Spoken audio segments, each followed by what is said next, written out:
I'm Robin Miller. This is show 2 of the Author Showcase at the Shrewsbury Public Library. I now have on Raymond Hatton, who is going to talk a little bit about his book. Welcome. Thank you. Nice to be here. Thank you. And what book did you write? I wrote, it's called And Another Thing, Just Saying.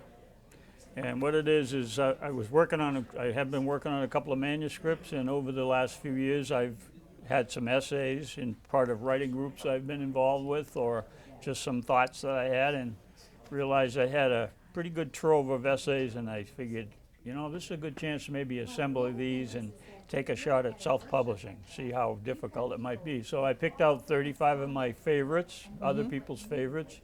I assembled them into the book, and here I am.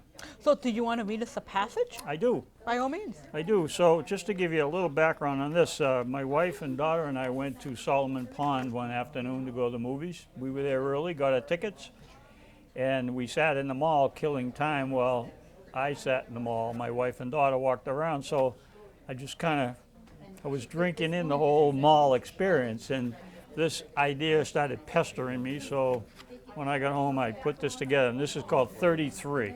Okay. I grew up in Harvard, by the way, if anybody knows where that is.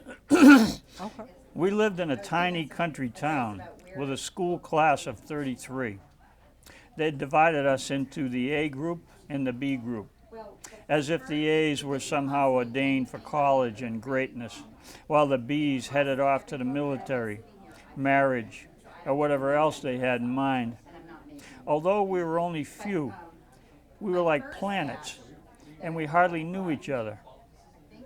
In 6th grade, I'd given Eddie Poitras a bloody nose, but when he didn't give me up to the teacher, we became friends.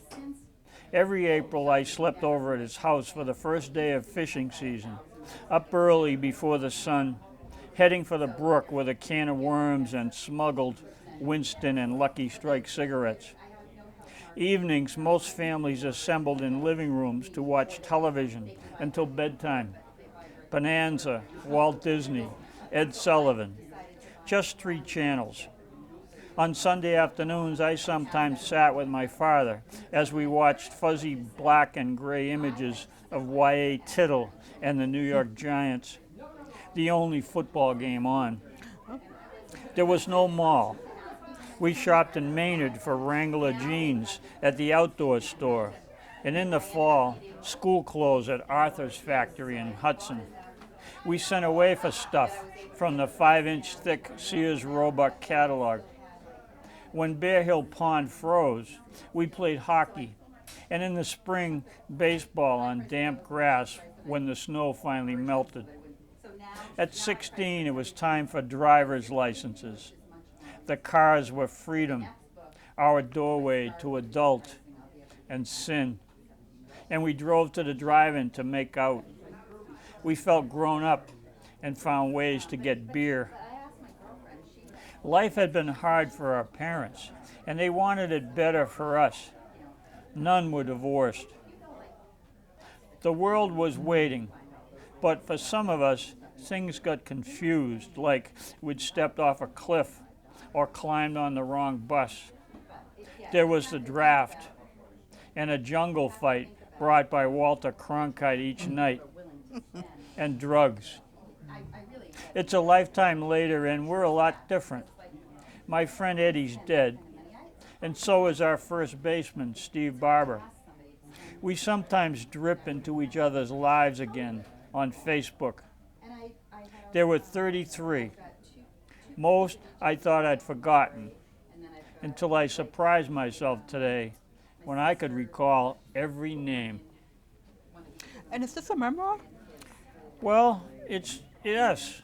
A memoir of your life? Not so much a memoir of my life, but the book is assembled when I was a kid, some of my first memories.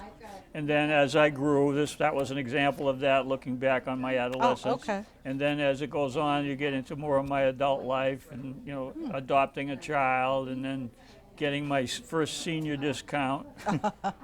that was quite an experience. Oh, yeah. And then just life in general. So it's a myriad of thing, but they're all central around what I think of things. So that's memoristic from that point of view. So, Well, how can a viewers get a hold of you and your book? well, the book is up on Amazon. So just Google Amazon, and it's called And Another Thing, Just Saying. So that's how you get it. Well, thank you very much for coming on. Thanks for having me. Thanks It for was fun. sharing. You too. Hi, I'm Robin Miller, and I am back with Matt Taylor. Thank you very much for coming on. Thank you. What's the name of your book? Name of the book is Carol, the Ancient Yuletide Troll. Wow, what's it about? It's about an ancient Yuletide troll named Carol. I'm a Christmas baby, so Christmas means a lot to me. Very big spirit in Christmas. And I also love puzzles and word games. And I was singing one day, the Christmas song, Troll, the Ancient Yuletide Carol, and I paused. What if there was an ancient Yuletide troll named Carol? And what would her story be about? And that was actually the genesis of how I got started on my book as the beginning. How long did it take you to write it? Took me about, the story just flooded, so it took me maybe 1 month to get my manuscript completed to where I liked it after editing and going back to it. Did you draw the pictures? I did not draw. I am a terrible, terrible artist. I had a hear very you. dear friend during my time when I worked for Walt Disney World. We had a very wonderful friend by the name of Allison Kane, and she's a fantastic artist, and she gave the body to my creation, and definitely could not have a more prettier look than that, thanks to her. Were you one of the characters in Disney? I assisted the characters for years, got into leadership position, performed, but I loved every second of it there.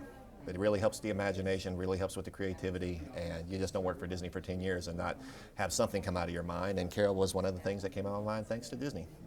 Do you want to read a few pages of it? I'd be honored to read Go a ahead. couple of pages. So. Christmas has many stories and many more fascinating characters. Santa Claus, Jack Frost, Frosty, Rudolph, they all come to mind. However, there is another one you probably never heard of. She's Carol, the ancient Yuletide troll. She helps Santa Claus bring toys and goodies, but not the children. She brings them to the monsters, goblins, sprites, and other fantasia. And this is her story. Long time ago, every Halloween, the trolls and the other monsters would play mean tricks on the children. There were 3 monsters, Skimble, Swinky, and Grug. They were the meanest of them all. They would hide under children's beds or in closets and scare them. They also loved playing mean tricks on the children. Now, why would they do this? Because they knew Santa would not bring them presents, and they were jealous of the children. However, there was one very nice troll among them that was not naughty. Her name was Carol. She was nice to the children, but because she was nice, Santa would visit her house and leave her presents. This made the other monsters very jealous. They ignored her every year, and this made Carol very sad because she did not have any friends. Another Halloween came. The monsters played their tricks. They went home, knowing another Christmas would come, and they would not get any presents from Santa.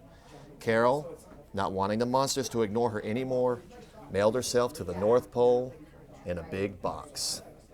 What happens next? You'll have to see for yourself. That's right. Well, where can the readers get a copy of your book? Carol's available in every major online bookstore worldwide. Amazon, Barnes & Noble. She's available in the UK. We've been blessed that she's actually sold out twice in the UK on their online bookstores as well, and some of the major stores in store as well. Did you ask Disney to take consideration to make a cartoon out of it? Actually, there is great consideration. I have some very good friends who have been blessed and are currently out in the Los Angeles scene and are looking to work with me to bring her to a new medium. So we'll see what happens. Well, thank you very much, Matt. Thank you so much Nice for to meet having you. me. Thank you. All right. Hi, I'm Robin Miller, and I am back. I'm with Joyce Terrenas. Yep. Welcome. What's the name of your book today? My book is The Long Shot, a French-Canadian saga. What's that about? It's about my grandfather and his brothers. In 1907, my grandfather had walked 4,000 miles from Quebec to Dawson to mine gold. That's long. How many miles? 4,000. 4,000? One way, yep. Where was he going? He went from Quebec to Dawson in the Yukon. Wow. Yeah. That's amazing. Yep. So, what else do you want to talk about today? Okay, so my book is not just a my granddad is a nice kind of guy story. My book covers, are you ready for the speed speech? Go ahead.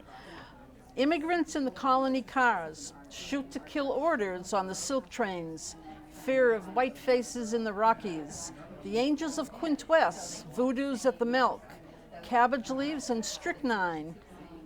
Pomade made bartenders rich in the Yukon. Ottawa's 40,000 freedmen, descendants of U.S. slaves, orphans raised by their Daneza uncles, biting midges and no-see-ums, the alligator of Ignace. White ghosts roam the tidewaters of Hudson Bay. Recruiters offer hope for the depressed in Quebec. The Ojibways of Curve Lake Peterborough take on a white man, the cruel Canadian shield. Millions of dollars smuggled across Canada into New York. Oystermen push net dredges on the shores of Lake Ontario. Floor sweepers are paid nothing in Dawson. Beans not always a comfort in the gold fields. Strychnine used for poor health. Gold mining in Dawson, Yukon. Growth of the railroads across Canada. Head smashed in ridge, remembered. How many eyelids does a husky have? Dog bark in the prairie itch. 10 by 12 log cabins with one-legged beds. Wolfers and strychnine. Allotment day in Dawson draws a crowd. Quagmires, sloughs, bogs, swales, muskegs. The Rockies have it all. Announcements spread by Moccasin News. Trondheim catches filled with whiting fish. Seattle merchants take every penny they can. Wayside crosses are everywhere in Quebec. Sourdough thermometer tells when to stay inside. The corduroy road. Bannock and caribou stew is a favorite. The Tliggets escort stampeders down the Yukon. Rabbit gut and biscuit tins make good music boxes. Bushwhacking not for the faint at heart. Bear fat makes Cascadene games entertaining. And 13 different First Nations people, some viciously guarding their territories and others losing their way of life. Sounds like a whole book about Canadian history. Yes, it is. It's about what you would see on the road in 1907, and it's all the tent cities and And 13 Indian nations, you said? 13 different Indian bands. Yeah. Interesting. Yeah. And the cold weather. And the cold weather. Yes. Right? It gets cold in Canada. Yes, it gets cold in the Yukon. Yes, definitely. Is this your Yeah. first book? Yes, it is. And I bet you're very excited by it. Yes, I am. Yeah. So how can readers get a hold of your book? The book is on Amazon. Okay, well, thank you very much. Thank you. Appreciate it. You're welcome. Hi, I'm Robin Miller. I'm here with David Lee to talk about your book. Welcome. Hello. Welcome back. Yeah. How old are you?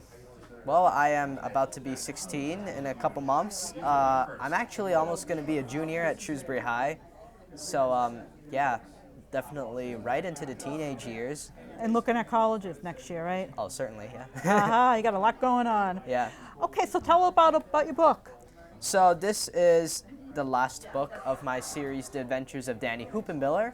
It's called Danny and the Wrath of the Dinosaurs, and it's the third book in sort of a trilogy that I've been writing since I was the age of 9, and it is basically the dinosaur trilogy, which starts with Danny and the Invasion of the Dinosaurs, Danny and the Revenge of the Dinosaurs, and Danny and the Wrath of the Dinosaurs. I've previously written 2 books, Danny and the Port of the World and Danny and the Trip to Outer Space previously. And this is kind of like a trilogy that I've started. Now I've sort of ended that main story arc and kind of brought the series to a close. And yeah, I've other projects in the future. So I'm kind of glad to have ended this chapter of my writing journey. So do you want to read an excerpt? Yes. Actually, I'd like to read an excerpt from where it all began, kind of, from Danny and the Invasion of the Dinosaurs.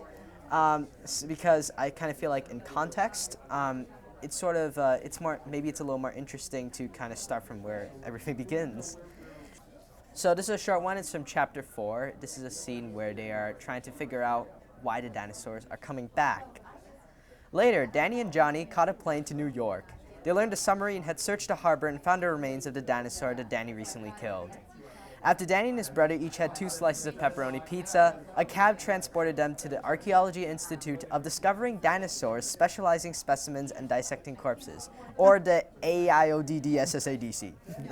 Danny and Johnny were escorted into a huge laboratory, and the remains of the dinosaur lay on 10 surgery tables. Several people were already examining the bones.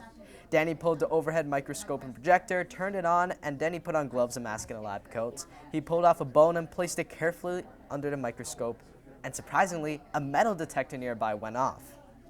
Danny muttered, "What the?" From the side of the microscope, a photo of a sample shot out of a slot, and Danny placed it onto the projector. It showed a picture of bone and tissue with a lot of gray, transparent substance. It kind of looked like a film. Then he zoomed closer, and shockingly, the film turned translucent and an even darker gray. And then Danny pressed a button on the projector, and a paper shot out. It read, blah, blah, blah, blah, blah, blah, well, this gibberish here. It is a lot of gibberish. It's like V, G, F, F, V, B. Did you make that up? Yes, I completely made it up. You got a very creative imagination. Yeah, it's more of a, half of this chapter is a bit comedic, in fact. Whoa, whispered Danny. He motioned Johnny to him, and he circled the following portion of the code. This portion of the code.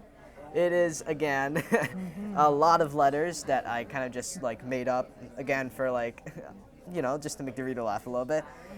Johnny said, "That's the basic molecular structure of metal."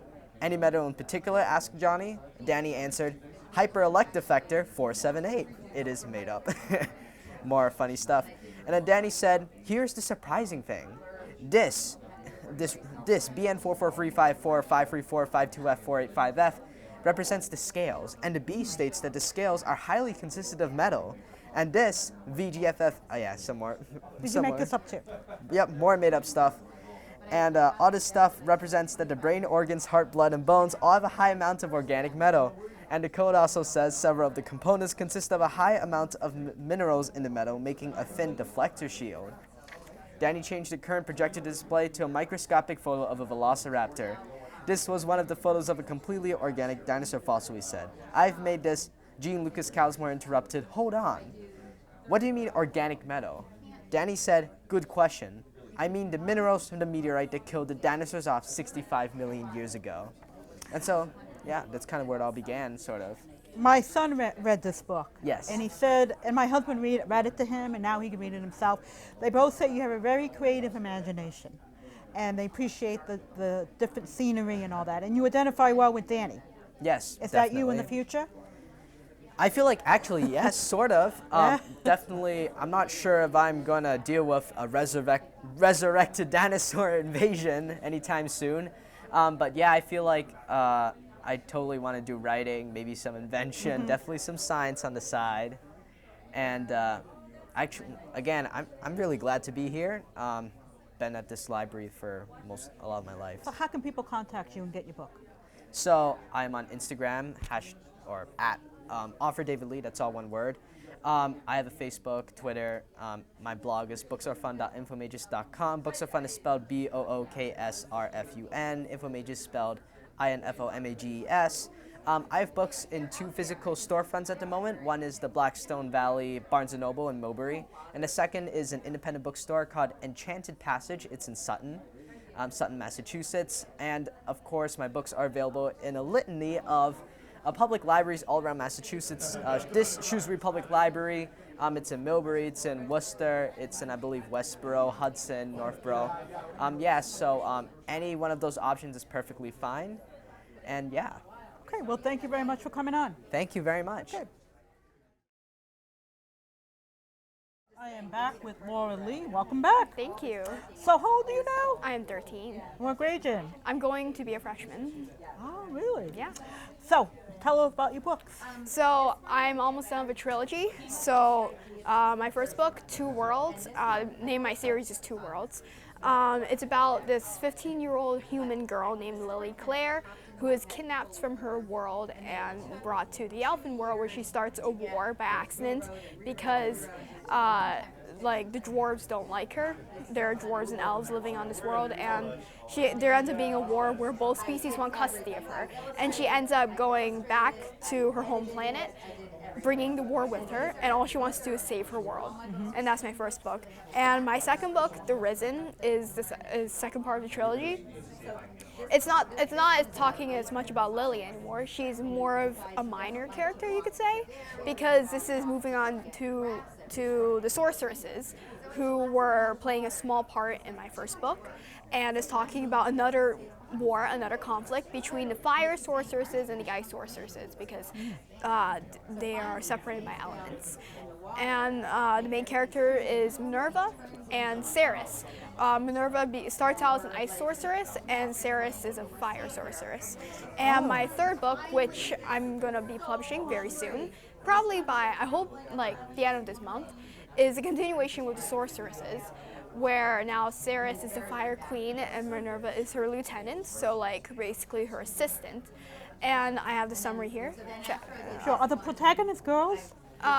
Yes. And I have the summary here. Shall I read? Absolutely. Go ahead. Okay.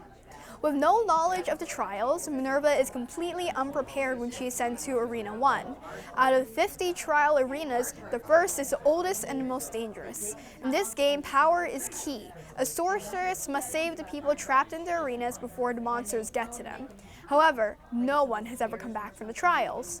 In Arena 1, Minerva finds Camellia, a plant sorceress who has long forgotten her trial goals. Together, they must fight to survive in horrid environments. Meanwhile, on Earth, Fire Queen Ceres is trying to cope without her lieutenant. With a powerful Dark Queen hungry for revenge, she can only hope Minerva will return before war arrives. She sends Lily Claire, a human teenager, into Arena 1 to help Minerva. However, fighting for people they care about extends far past the trial arena. In this final installment of the Two Worlds trilogy, only one side will be victorious. Will fire be consumed by the dark, or will it burn strong and steady through the hardest of times? Wow. Well, Yeah. very good. And also, we need more books written by girls about Yeah. girls. Yes. Good for you. Thank And where you. can they contact you? I have an email, llee@infomages.com, so INFOMAGES, and my brother and I share a blog, booksarefun.infomages.com, BOOKS are like Toys R Us, and yeah, and we're on Facebook, we have Instagram, Infomages Publishing, and we have our separate accounts. And they can buy it on Amazon. Yeah. All right. Well, thank you very much for coming on, Laura. Thank Good you. luck. Thank you. Thank you. I am here with Charles Smith. Welcome. Thank you. So, Thank you. tell us about your books. I have one book that it's called Operation Tip. I ran it as a program at Jeremiah's Inn and at Veterans Inc. And I helped many people in recovery and many people with dealing with PTSD. And what's in that is knowledge about PTSD. It's got wellness and mindfulness techniques, and it helps you to cope with your post-traumatic stress or any other mental disorder that you may have. Another one is Operation Happy Mind, and that is teaches you about positive thinking, and it's a workbook, so you can actually work Really? through your problems in the book, like like this is write down 5 people who are your true friends. You know, because like I told people, I have 500 something friends on Facebook, Oh, but how many people are actually going to be there for me when I need them? you hit it right on the nose. Yeah. Absolutely. Yeah, so writing down your true friends, knowing who they are, that's huge. Yes. Yeah. Now, you're a veteran. Are these I books am. written for veterans? I mean, you served in the Army, Yep, yep, and you said you worked at Cuba. yes. And are these written for the veterans? I ran the Operation Tip at Veterans Inc. Okay. for about a year. Really? What does Yeah. TIP stand for? It stands for Trauma Informed Program Plus Good for you. because it's got a lot more information than a normal operation, than a normal trauma informed program. Like mine goes into mindfulness, it goes Okay. into like self-awareness, that sort of thing. And if you look on the back of the book, it shows the progress that we did as a group Okay. when we were when I was running it at Veterans Inc. and Okay. at Jeremiah's Inn. Yep.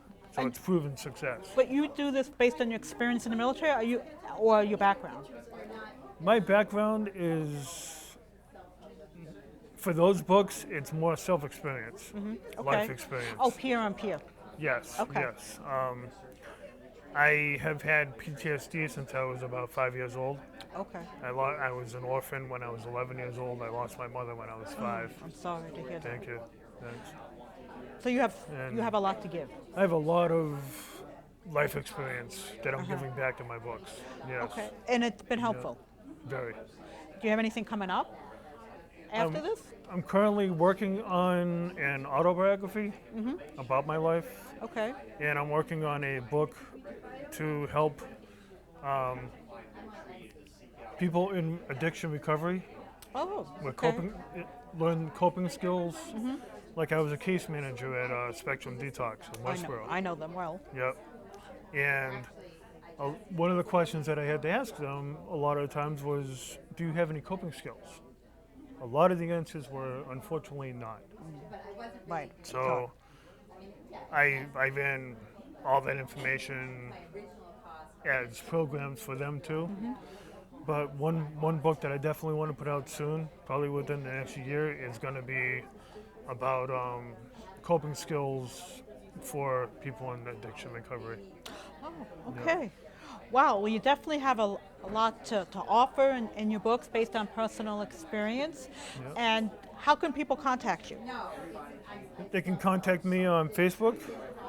Author Charles Smith is my page on Facebook. My email is charliedirenzo, DIRENZO 1 @gmail.com. Okay. Yep. All right, well, thank you very much, Charles Smith, You're for coming welcome. on. Good Thank luck. you. Thank you very much. Well, we're ready to wrap up here. I started show 1 with the book by my son, Edward J. Tessel Miller, called The Stray, which was about Woody, our rescue dog, who is now a therapy dog. He wrote about us rescuing him at the Worcester Animal Rescue League, so we encourage you to read it. It's a nice picture book for kids 5 to 8 years old, and that's available on Amazon and Pennant Publication. I read again a little chapter from my historical nonfiction, a great book for classrooms, grades 2 to 4, to read about a protagonist myself. I'm struggling to prove myself that I could play Little League Baseball in 1975, the year after it became legal. We interviewed a few other authors today. We interviewed David and Laura Lee, who talked about the books they were writing. We interviewed 2 veterans, Charles Smith and Lou Pepe, who talked about their story serving our country, and I salute them and thank them for their service.